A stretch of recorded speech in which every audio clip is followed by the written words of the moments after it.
Olá, amigos, que todos tenham um feliz sábado, que ele seja deleitoso e prazeroso ao lado de Jesus. Vamos estudar a lição da Escola Sabatina?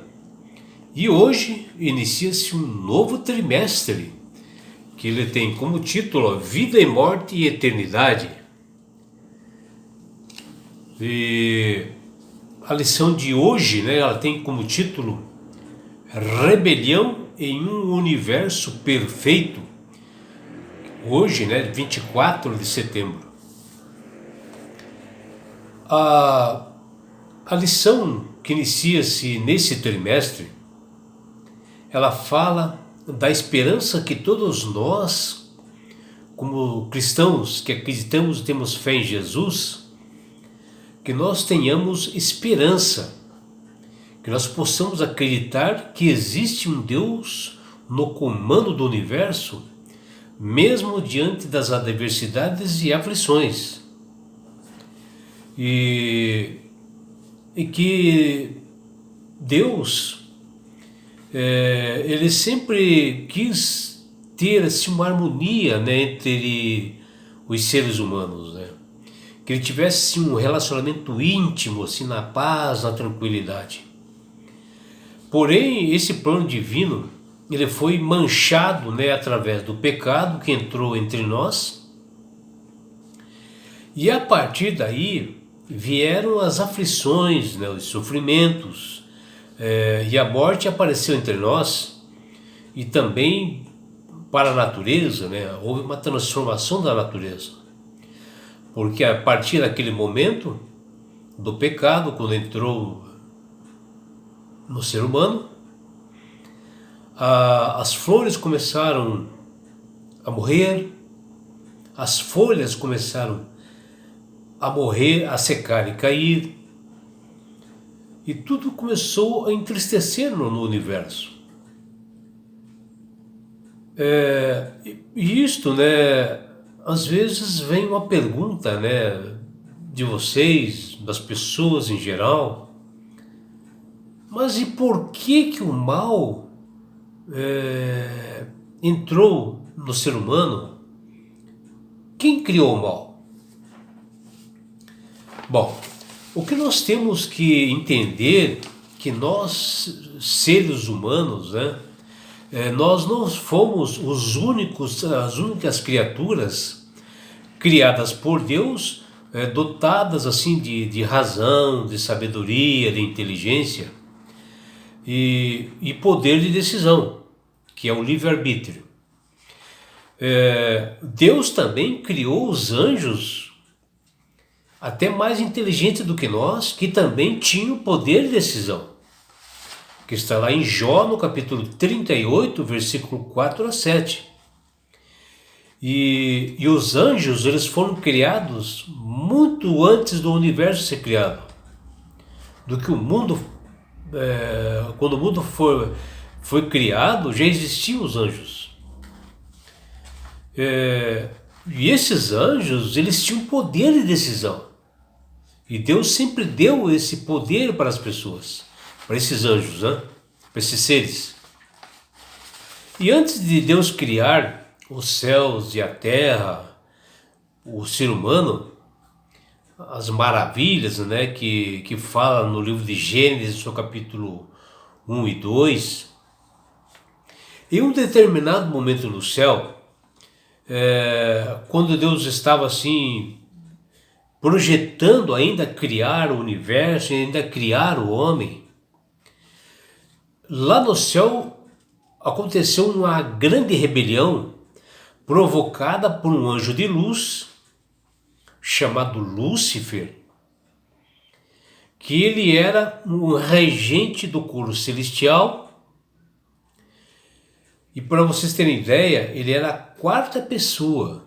Existia o Pai, o Filho e o Espírito Santo, e a quarta pessoa era justamente Lúcifer, dentro assim da hierarquia celestial, e ele, por sentir-se inveja, de Jesus, de ele ter que participar na criação do universo, na criação do ser humano, E por ele não participar dessa criação, e ele queria ser igual a Deus, ele provocou uma rebelião no céu. E esse anjo Lúcifer provocou a discórdia no meio dos anjos, plantando a semente, né, da inveja, do orgulho. E ele, Lúcifer, ele mencionava que Deus era autoritário, e o orgulho encheu o coração de Lúcifer. E ele até, como ele tinha assim poder até então, ele era a quarta pessoa, e ele que dominava praticamente os anjos, assim, né? Ele que dava as instruções, ele que ensinava a cantar, né? E ele conseguiu arrastar 1/3 dos anjos para o seu lado, nessa rebelião, contra Deus. E por conta dessa situação, houve uma guerra no céu, que a própria Sagrada Escritura menciona, onde os anjos que se viram contra Deus, lutaram contra os anjos que eram fiéis ao Senhor. E todos esses 1/3 dos anjos, junto com seu líder Lúcifer, foram expulsos do céu e foram lançadas para a terra, que ela estava sem formas, ela não tinha sido criada ainda. E o verso para memorizar dessa semana fala justamente deste anjo, o príncipe, né, das trevas, o Satanás enganador, e Deus fala dele. Veja bem, fala com ele. Veja como você caiu do céu, ó estrela da manhã, filho da alva. Veja como você foi lançado por terra, você que debilitava as nações, que está lá em Isaías, no seu capítulo 14, versículo 12. Aqui Deus está falando justamente, né, de Lúcifer, que ele era o filho da alva, né, porque ele era filho de Deus, porque foi Deus que criou ele, só que ele se tornou mal por conta própria, por livre-arbítrio, né, que ele acabou se rebelando, né, querendo ser igual a Deus. E aqui está aquele que prefigurou, né, a maldade, que criou a maldade, Lúcifer, e que deu a servidão do pecado. E depois da sua queda, Satanás partiu para a sua expansão, a sua influência, né, e ele buscou levar os nossos primeiros pais, Adão e Eva, ao engano. E a sua intenção era levá-los a se unirem a ele em uma rebelião contra Deus, misturando assim verdades com mentiras, fazendo com que Adão e Eva pecassem. Ele acabou enganando.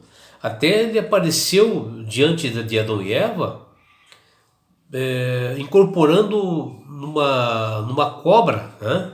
Uma cobra falante. E foi a primeira ação mediúnica que apareceu, uma cobra falando. Assim como ele utiliza hoje em várias pessoas, dizendo que a pessoa tal está falando isso, falando aquilo.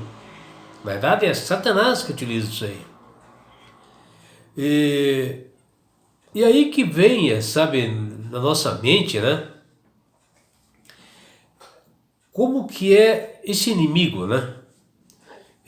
Queria estabelecer para que ele fosse adorado e idolatrado como Deus é, né? Como somente o Criador do Universo tem o direito da adoração e louvor nosso. E nessa semana nós estudaremos detalhadamente cada ponto desse assunto que nós mencionamos, e nós veremos aqui que Deus é amor. Estudaremos a parte dessa lição, que está em 1 João, no capítulo 4, versículo 8 a 16. que nós, ao olharmos, né, a perfeição de toda a criação, nós podemos ver que ali existe a expressão do poder e do amor de Deus em cada obra que ele fez no universo, na natureza. E se Deus é amor, quem criou o mal foi Deus? Será? Vamos ver mais detalhadamente essa semana. Veremos também qual é a condição para se cultivar o amor. Será que o livre-arbítrio é necessário? Vamos ver. Estudaremos que o preço do orgulho daquele que criou o mal teve consequências de longo alcance e de que forma chegou ao nosso mundo. Está lá em Isaías, no seu capítulo 14, versículos de 12 a 15. E nós veremos também que a queda do anjo de luz, Lúcifer, não foi apenas um simples choque de ideias conflitantes, não. Na realidade, ocasionou uma grande guerra. Mas que guerra é esta? Aprenderemos nesta semana. Por isso, meus amigos, que Deus ele tem um infinito amor por toda a criatura. E ele, através desse amor, ele dá um livre-arbítrio. Dá para cada um de nós decidirmos, eu, você, decidirmos se nós queremos estar ao lado dele ou não queremos. Nós decidimos. E ele, Deus respeita as nossas decisões, como também respeitou a decisão de Lúcifer dele ir para o lado do mal. E hoje o Espírito Santo fala em todos os corações, fala no meu, fala no seu, e para que você possa aceitar a Jesus como Salvador e Senhor, para que você possa ter o divino entendimento do que é o mal entre nós, para que você possa suplantar essas dificuldades que vocês têm de aflições, sofrimentos, morte, destruição, para que você possa ter forças para suplantar, porque ele, Jesus, ele quer te dar esse presente, né, que chama-se salvação. E que com isto, ele quer te levar-te lá para as mansões celestiais, no céu, onde não existe dor, não existe mais conflitos, nada. E sabe por que ele quer fazer isto, meu amigo, minha amiga? Porque Jesus te ama. Abraços do seu amigo João Carlos Amorim.